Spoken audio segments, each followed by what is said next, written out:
Tapi entah kenapa tiba-tiba terdengar suara sayup-sayup seperti tolong, tolong, tolong. Itu seperti suara rintihan wanita yang sedang menangis dan meminta tolong. Dia fokuskan lagi tuh mendengar kira-kira dari arah mana sih suara itu.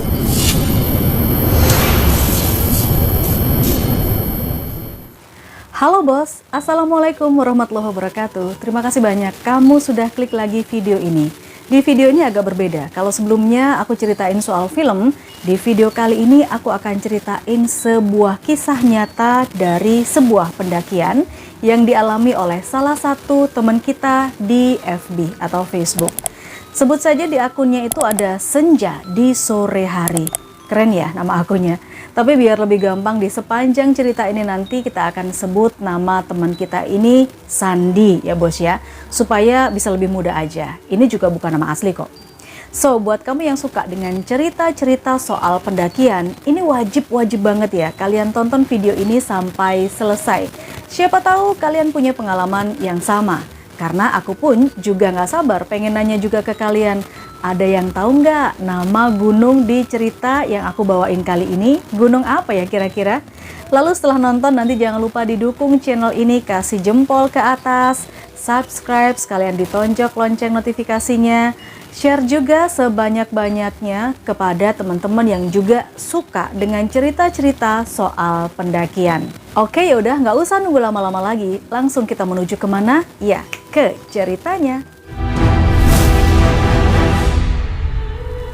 Cerita ini terjadi di tanggal 6 Juni 2016. Sandi melakukan solo pendakian. Tujuannya aneh nih bos. Dia pengen healing-healing manja aja. Nah, kenapa ya dia mendaki sendirian? Sebabnya adalah Sandi ini dikhianati sama pacarnya. Di depan mata bos. Gimana nggak perih coba ya hatinya. Sandi ini udah cinta banget gitu loh sama pacarnya. Nah, karena sakit hati ini, Sandi sampai lupa kalau solo pendakian itu resikonya besar. Apalagi kondisinya dia lagi galau juga kan. Dah ya, singkat cerita, pagi itu Sandi menyusuri hutan yang bukan jalur pendaki. Jujurly, di sini Sandi mendaki secara ilegal tanpa izin dari warga sekitar. Yang artinya Sandi tidak terdaftar sebagai pendaki yang resmi. Dia cuma bawa satu tas carrier yang berisikan tenda, air, alat masak, mie instan, kopi, rokok, golok, dan lain-lain. Pagi itu jam 5:30 pagi dia sampai di perkampungan yang bernama Palutungan. Sandi menyusuri ladang warga yang kebanyakan ditanamin bawang daun dan lobak. Setelah berjalan kurang lebih 1,5 jam, dia sampai di daerah pohon pinus. Sandi beristirahat sejenak tuh ya, menikmati suasana kicau burung, hembusan angin yang sejuk, dan hijaunya alam sekitar. Lalu dia bergegas dan kembali berjalan menyusuri hutan, sembari menebas ranting-ranting dan rumput yang menghadang, tas gitu kan, pakai golok yang dibawa. Nah nggak sengaja dia menebas sebuah akar. Terus dari akar yang ketebas itu justru mengeluarkan cairan merah seperti darah. Diperhatikanlah ya akar itu. Loh ini kan akar, kok cairannya merah? Lalu Sandi kepikiran, oh mungkin ada hewan yang gak sengaja ketebas aja. Makanya darahnya juga ikutan keluar gitu kan. Dia lalu berjalan menanjak menyusuri hutan yang semakin lebat dan rapat. Nah setelah 5 jam berjalan, dia sampai di sebuah hamparan yang tertanami rumput seperti rumput gajah yang tinggi-tinggi gitu loh. Ketinggiannya bervariasi. Ya, Sandi pun jalan di situ melewati rumput dan semakin lama dia berjalan, kok rumput itu juga semakin tinggi ya, bos. Bahkan sampai nutupin badannya gitu loh. Lama loh dia ada di dalam rumput-rumput itu sampai kira-kira 2 jam. Nah singkat cerita, sampailah dia di hutan yang dipenuhi oleh pohon-pohon besar dan batang-batang pohon yang diselimuti lumut yang sangat tebal. Saking tebalnya lumut itu kalau diperas itu bisa keluar airnya bos. Terus bisa diminum juga, tuh tebel banget kan.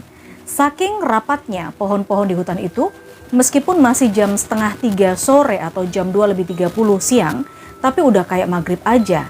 Lalu Sandi istirahat di sebuah tempat yang pemandangannya sangat indah. Di situ dia sholat, bikin kopi, dan sebat lah ya. Tapi entah kenapa tiba-tiba terdengar suara sayup-sayup seperti tolong, tolong, tolong. Itu seperti suara rintihan wanita yang sedang menangis dan meminta tolong. Dia fokuskan lagi tuh, mendengar kira-kira dari arah mana sih suara itu. Sepertinya suara itu berasal dari balik pohon yang ada di depannya. Sandi langsung bergegas merapikan perlengkapannya dan cepat-cepat pergi dari tempat itu. Saat dia mau pergi, iseng-iseng Sandi sambil melihat ke arah pohon. Jadi dia noleh gitu ya. Tiba-tiba dedaunan pohon itu goyang-goyang seperti diterjang angin besar. Dan tiba-tiba suara rintihan itu berubah menjadi suara dengan nada marah. Tolong, tolong, tolong. Dia pun lari menuju ke arah puncak. Anehnya suara itu berubah menjadi suara ketawa yang sangat menakutkan. Dan suara itu seperti mengikutinya dari atas pohon, bos. Dan selalu pindah dari satu pohon ke pohon yang lain. Kayak mengikuti setiap kali kemana Sandi berlari. Aku merinding. Pas dia melihat ke atas nih, seperti ada kain putih yang melekat di atas pohon dengan garis-garis hitam di tengah kainnya.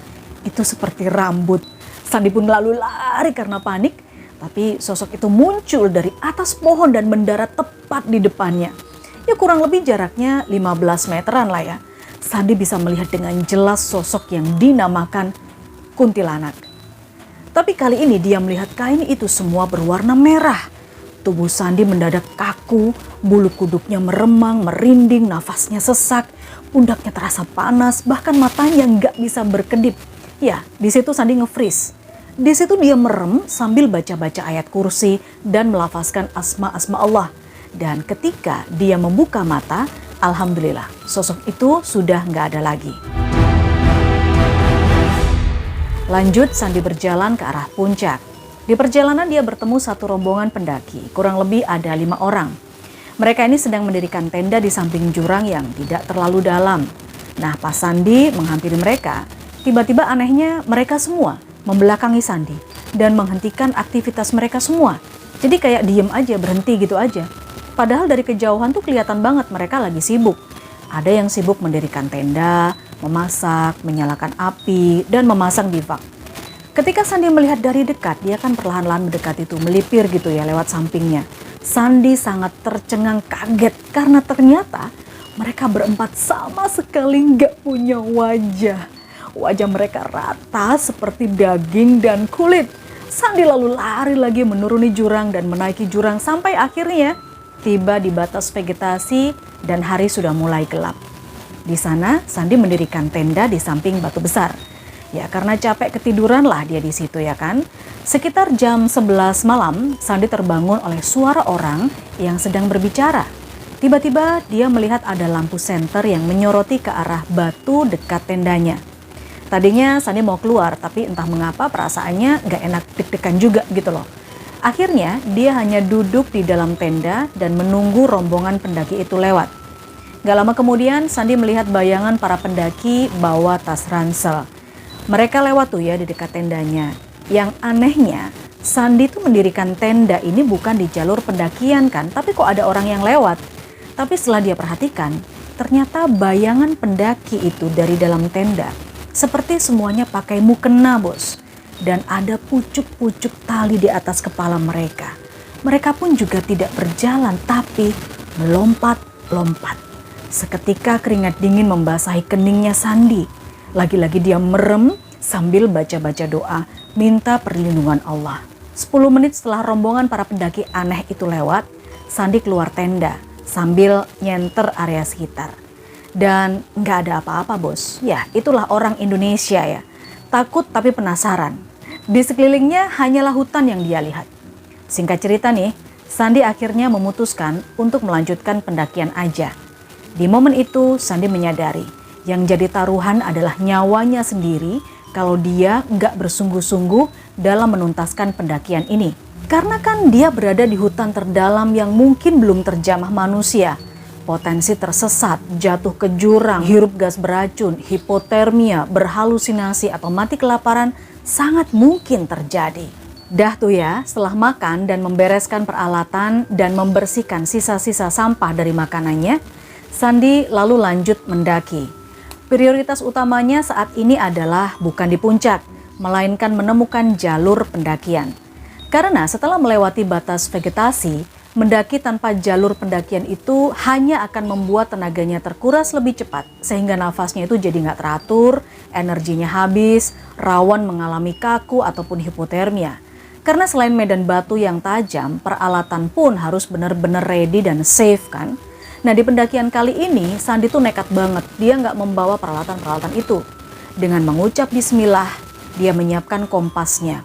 Bintang utara pun terlihat sangat jelas.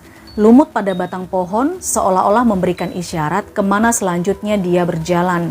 Karena batang pohon yang banyak ditumbuhi lumutnya itu bos, menandakan arah barat, di mana posisi matahari terbenam.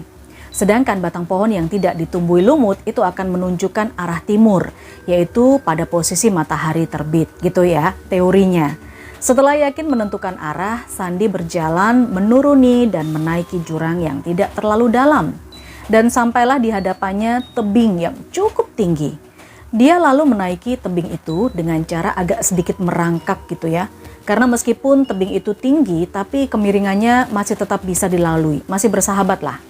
Setelah sampai di atas tebing, ternyata tanah yang dia pijaki itu warnanya putih bos. Seperti tanah kapur, bisa ngebayangin dong.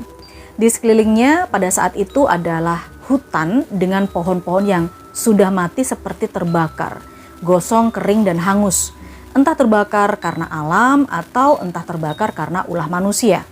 Setelah berjalan sekitar 3 jam, waktu menunjukkan hampir jam 3 dini hari, Sandi menemukan petunjuk bertuliskan puncak yang menunjuk ke arah barat.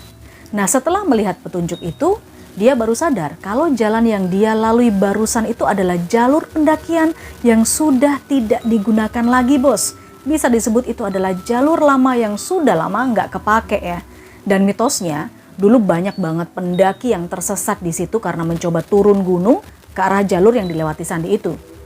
Setelah berjalan kurang lebih 30 menit, Sandi melihat petunjuk sekaligus pos bertuliskan Sang Hyang Ropo. Nah, di situ dia melewati para pendaki yang sedang berkemah di sela-sela batu. Karena memang medan ke arah puncak setelah pos Sang Hyang Ropo ini adalah medan batu ya. Setelah 1 jam berjalan, sampailah dia di pos bernama Persimpangan Apuy. Gak sengaja dia berjalan dari arah jalur Palutungan berpapasan dengan seorang perempuan yang mendaki dari arah Apuy Majalengka. Disitulah mereka bertegur sapa dan saling mengenal satu sama lain sambil istirahat sejenak. Ternyata bos, wanita itu menaiki gunung ini dengan cara yang sama, yaitu solo climbing. Tapi wanita ini terdaftar sebagai pendaki dan nggak seperti Sandi yang ilegal ya. Setelah berkenalan, sebut saja nama wanita ini Bunga. Sandi ingat banget ciri-cirinya. Ciri-ciri Bunga pakai hijab. Tingginya kurang lebih 160 cm, dia pakai kacamata, bawa carrier, bawa botol minum bermotif bunga mawar, pakai sarung tangan orange, jaket warna biru, celana warna hitam, dan sepatu Adidas. Kenapa mirip banget sama saya ya?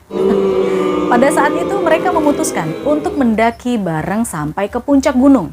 Nah pas di jalan, Sandi nanya nih ke Bunga. Bunga, apa sih yang bikin kamu tuh mendaki sendirian? Apa nggak takut gelap gitu sendirian di hutan? Lalu Bunga jawab. Aku mendaki karena udah letih dan penat aja dengan segala kesibukan.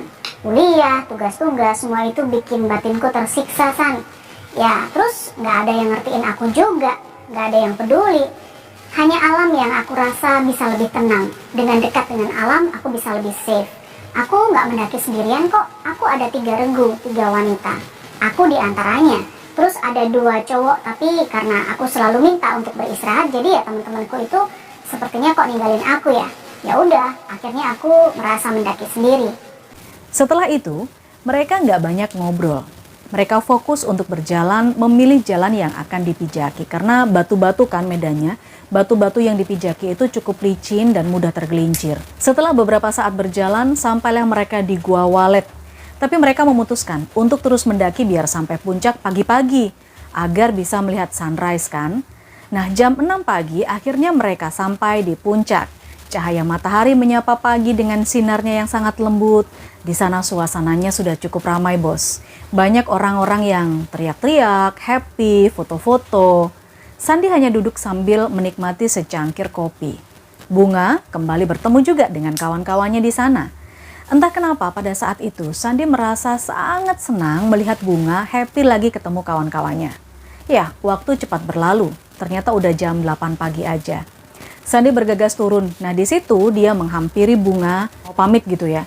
Entah kenapa Bunga sepertinya udah tahu maksudnya Sandi. Jadi dia mendahului ngomong. Hati-hati di jalan ya San, dan berhenti deh menangisi sesuatu yang nggak mengasihi dirimu. Tetaplah tersenyum. Di situ Sandi berkaca-kaca, sedih banget dan hampir nangis. Terus Sandi bilang, Makasih ya Bunga. Apakah kita akan ketemu lagi? Bunga lalu nyautin, Kayaknya enggak deh, karena setelah ini aku harus fokus dengan kuliahku. Karena setelah itu aku juga bakalan melanjutin S2 di Australia, dan bakal sangat sulit untuk kita kembali ketemu. Apalagi aku mungkin nggak kembali ke Indonesia. Soalnya aku berencana untuk dapatin kerja di sana. Nah, Sandi nanya lagi.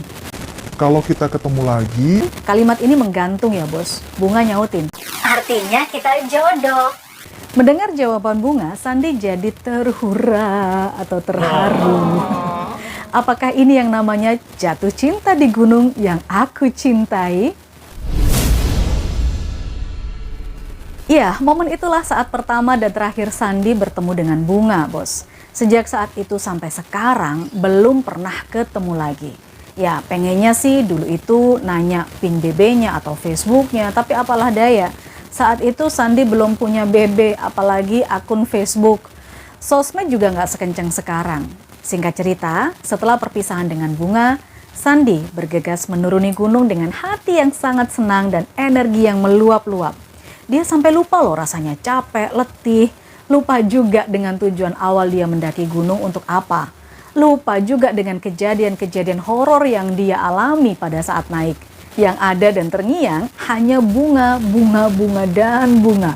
Sambil berjalan menuruni gunung, Sandi kembali memikirkan tentang jalur mana yang bakal dia lalui di depan. Lalu dia memutuskan untuk menuruni jalur pendakian biasa via Palutungan. Padahal tadinya kalau masih galau nih rencananya, dia bakal balik lagi nih melalui jalur yang bernama jalur kematian. Jalur di mana terdapat tugu atau petilasan belasan anak Bekasi yang dulunya tersesat dan akhirnya ditemukan meninggal dunia. Dalam perjalanan pulang, Sandi tidak mendapatkan gangguan apa-apa. Dengan lancar, dia lalui pos Gua Walet, persimpangan Apuy, Sanghyang Ropo, Pesanggerahan, Tanjakan Asoy, Arban, Paguyangan Badak, Kuta, dan Cigowong dengan selamat. Tapi karena dia mendaki ilegal, sesampai di pos Cigowong, dia beristirahat sejenak, ngopi, masak mie. Lalu dia kembali menerabas hutan lagi, yang medannya itu semak-semak belukar dan jurang. Tujuannya bertemu ke jalur arah wisata ya, yang terdapat di desa Pejambuan. Ya, karena kalau dia turun melewati Palutungan, maka dia bakal ditanya-tanya, karena kan dia ilegal. Kurang lebih 4 jam berjalan dan melewati hutan yang dominan medannya jurang, Sandi menemukan curug atau air terjun yang bernama Curug Cilengkrang. Di situ dia sempat berendam di kolam air panas yang ada di bawahnya. Nah, jam 4 sore, Sandi bergegas pulang ke rumah dan sampai di rumah, alhamdulillah dengan selamat, sekitar jam 6 kurang, jadi hampir maghrib ya. Sejak saat itu, Sandi benar-benar nggak bisa melupakan Bunga, bos. Nah, penasaran juga ya, siapa sih Bunga ini? Ya, si Bunga ini ternyata sangat mempengaruhi pendakiannya Sandi selanjutnya, bos. Karena 2-3 bulan berikutnya, Sandi cari-cari nama Bunga tuh di sosmed. Tapi nggak nemu juga. Ya kan emang si Bunga ini nggak mau kasih nama aslinya ya kan. Sandi cuma tahu wajahnya aja, tanpa tahu asal-usulnya, apalagi nama aslinya. Ya pasti susah nyarinya. Nah, melalui video ini, Sandi juga pengen bilang, Bunga, kalau kamu nonton video ini, siapapun kamu, dimanapun kamu berada, Sandi sangat merindukan kamu dan gak bisa lupa sama kamu. Oke bos, itu tadi sebuah cerita pendakian yang unik dari teman kita, Senja di sore hari, sebut saja namanya Sandi. Ada horornya, ada romantisnya, ada penasarannya juga. Ini murni pengalaman pribadi Sandi ya, tanpa rekayasa. Pastinya ada pelajaran yang bisa diambil dari kisah ini. Nah sekarang bos, pertanyaanku selanjutnya buat kamu adalah, nama gunung di kisah ini, ada yang tahu? Ada yang tahu? Hai para anak gunung, tulis di komen di bawah ya. Oke, jangan lupa bantu dukung channel ini, kasih jempol ke atas, subscribe, klik lonceng notifikasinya, karena aku nggak sabar untuk ketemu kalian dengan cerita-cerita baru yang lainnya. Wassalamualaikum warahmatullahi wabarakatuh. Bye.